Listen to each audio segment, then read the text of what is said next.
خداوند یسوع مسیح کے زندہ پاک اور جلالی نام میں پاسٹر شہزاد الیاس آپ سب کی خدمت میں حاضر ہے اور آپ سب کو دل کی گہرائیوں سے سلام کہتا ہے۔ میں ساتھ نکالیے رسولوں کے مال اس کا 6 باب اور اس کی پہلی 4 آیات ہم خداوند کے زندہ پاک کلام میں سے تلاوت کریں گے۔ اور خداوند کے زندہ پاک کلام میں یوں لکھا ہے، اور ان دنوں میں جب شاگرد بہت ہوتے جاتے تھے تو یونانی مائل یہودی عبرانیوں کی شکایت کرنے لگے، اس لیے کہ روزانہ خبر گیری میں ان کی بیواؤں کے بارے میں غفلت ہوتی تھی۔ اور ان 12 نے شاگردوں کی جماعت کو اپنے پاس بلا کر کہا، مناسب نہیں کہ ہم خدا کے کلام کو چھوڑ کر کھانے پینے کا انتظام کریں، بس اے بھائیو اپنے میں سے 7 نیک نام شخصوں کو چن لو جو روح القدس اور دانائی سے بھرے ہوئے ہوں کہ ہم ان کو اس کام پر مقرر کریں۔ آمین۔ بہنوں اور بھائیوں، معیاری مسیحی خدمت کو سر انجام دینے کے لیے ضروری ہے کہ خادمین خدا کے کلام اور دعا میں زیادہ سے زیادہ وقت گزاریں۔ لیکن میں آج صرف دعا کے حوالے سے بات کرنا چاہتا ہوں، یعنی ایک دعا گو پاسبان کے حوالے سے۔ کلیسیائی تاریخ میں ایسے دعا گو پاسبانوں کی لا تعداد مثالیں موجود ہیں جنہوں نے اپنی مخلص دعاؤں سے کلیسیا میں بیداری کی روح پھونک دی۔ ایک دعا گو پاسبان ہی اصل میں مسیح خداوند کا سچا اور حقیقی ترجمان ہوتا ہے۔ وہ کلیسیا باعث سے برکت ہوتی ہے جس کا پاسبان خدا کے ساتھ رفاقت کو اپنی اولین ترجیح بنا لیتا ہے۔ ایک دعا گو پاسبان اپنے پیغامات کے ذریعے خدا کے کلام کو لوگوں کے لیے حقیقی اور قابل عمل بنا دیتا ہے۔ اس کے منہ سے نکلنے والے لفظوں کو روح القدس ایسی جلا بخش دیتا ہے کہ وہ لفظ زندگیوں میں انقلاب برپا کر دیتے ہیں۔ اس کی منادی گناہ گاروں کو توبہ کرنے پر آمادہ کر لیتی ہے۔ اس کی خدمت سے کلیسیا خدا کے ازلی منصوبے کا حصہ بنی رہتی ہے اور تیزی سے روحانی ترقی کی منازل طے کرنے لگتی ہے۔ ایک دعا گو پاسبان اپنے دل کے خیالوں کی پیروی نہیں کرتا، بلکہ خدا کی مرضی کو بجا لانے ہی میں اس کی خوشنودی ہوتی ہے۔ وہ تیزی سے بڑھتی ہوئی کلیسیاؤں کے پاسبانوں کو دیکھ کر حسد نہیں کرتا اور نہ ہی ان پاسبانوں جیسا بننے کی کوشش کرتا ہے۔ وہ صرف اور صرف اسی طریقے اور انداز سے اپنی خدمت کو سر انجام دیتا ہے جس کی رہنمائی اسے دعا میں اپنے زندہ خدا سے ملتی ہے۔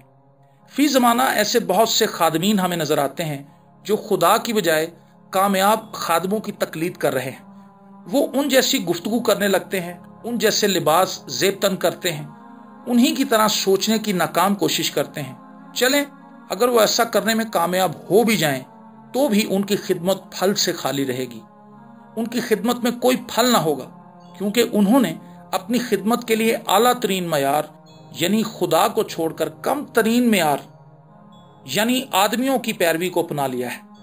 خدمت میں جہاں بہت سی آزمائشیں خادمین کے سامنے گاہے بگاہے سر اٹھاتی ہیں، ان میں سے ایک آزمائش یہ بھی ہے کہ وہ اپنی خدمت کا دوسرے خادمین کی خدمت سے موازنہ کرتے رہتے ہیں، اور جب وہ اپنی خدمت کو کسی بھی لحاظ سے دوسرے خادمین کے مقابلے میں کم تر پاتے ہیں تو مایوسی اور تذبذب کا شکار ہو جاتے ہیں۔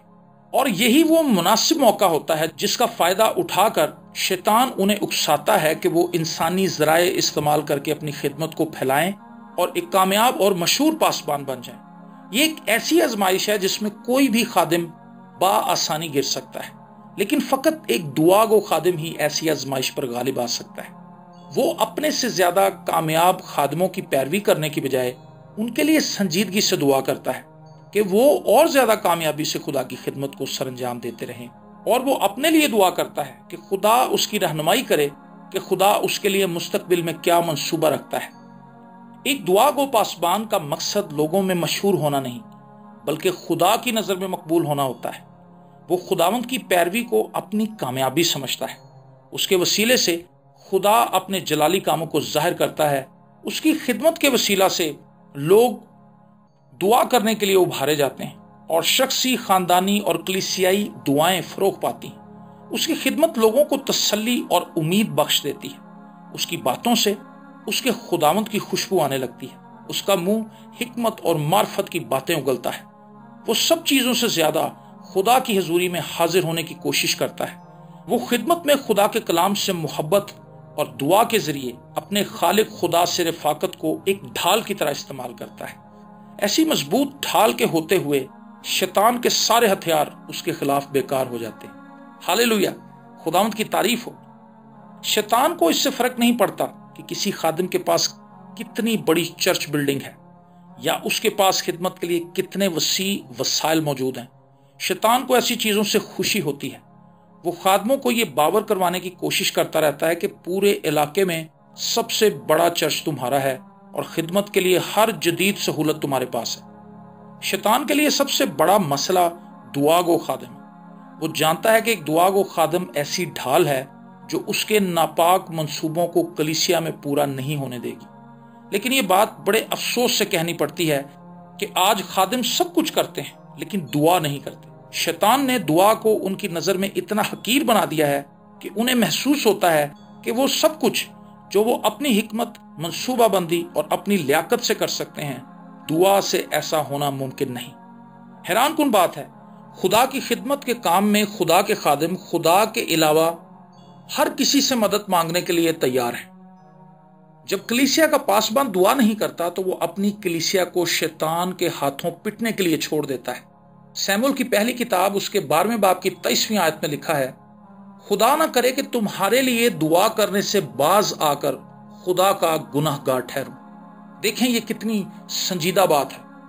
جب کوئی خادم اپنی کلیسیا کے لیے دعا نہیں کرتا تو وہ گناہ کرتا ہے، کیونکہ وہ اس ذمہ داری کو نہیں نبھا رہا ہوتا جو خدا نے اسے ایک خادم یا پاسبان کی صورت میں دی ہے۔ ایک بے دعا خادم کی کلیسیا دعا گو کیسے ہو سکتی ہے؟ یاد رکھیں، بغیر دعا کے خدمت نہیں بلکہ ایک دھوکہ ہے، موت کا کاروبار ہے، کیونکہ وہ خدمت جس میں خدا نہیں اس میں زندگی کہاں سے آئے گی، اور جہاں زندگی نہیں ہوتی وہاں موت ہوتی ہے، صرف موت۔ خدا کے خادم کو زندگی بانٹنی چاہیے، موت نہیں۔ کسی بھی خادم کو سب چیزوں سے زیادہ دعا کی ضرورت ہے تاکہ وہ اپنے خدا کے ساتھ رفاقت رکھ سکے جس نے اسے اپنی خدمت کے لیے بلایا ہے۔ ایک دعا گو خادم اپنے کردار اور خدمت سے خدا کا جلال ظاہر کرتا ہے۔ اس لیے اگر آپ خادم ہیں تو اپنے آپ کو پرکھیے، اپنے آپ کو بغور دیکھیے کہ آپ نے اپنی خدمت کے لیے کون سے معیار قائم کیے ہیں۔ اگر وہ خدا کے مقرر کردہ معیار نہیں ہیں تو وہ بڑے کم تر معیار ہیں، اور یاد رکھیں خدا کبھی کم تر معیاروں پر سمجھوتا نہیں کرتا۔ ایک دعا گو خادم ہی خدا کے معیار کو جان سکتا ہے اور اس کی اہمیت کو سمجھ سکتا ہے، اور ایک دعا گو خادم ہی وہ ہتھیار ہے جس سے خدا اپنے جلال کے لیے استعمال کرتا ہے۔ آئیے دعا مانگیں۔ اے آسمانی باپ، تو نے مجھے اپنی خدمت کے لیے چنا، الگ کیا اور اپنی خوشخبری کو پھیلانے کے لیے مجھے بھیجا۔ میں اس اعزاز کے لیے دل کی گہرائیوں سے تیری شکر گزاری کرتا ہوں۔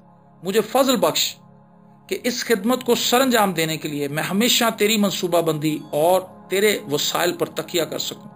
میں خوشخبری کے اس عظیم پیغام کو تیری رہنمائی اور پاک روح کے زور اور قدرت سے بیان کر سکوں۔ فضل بخش دے کہ میری زندگی اور میری خدمت سے لوگوں کو ٹھوکر نہ لگے، بلکہ میں وفاداری سے، نیک نیتی سے تیرے کلام کو بغیر کسی خوف اور لالچ کے سناتا رہوں۔ اے خداوند مجھے لے اور اپنے جلال کے لیے استعمال کر، آمین۔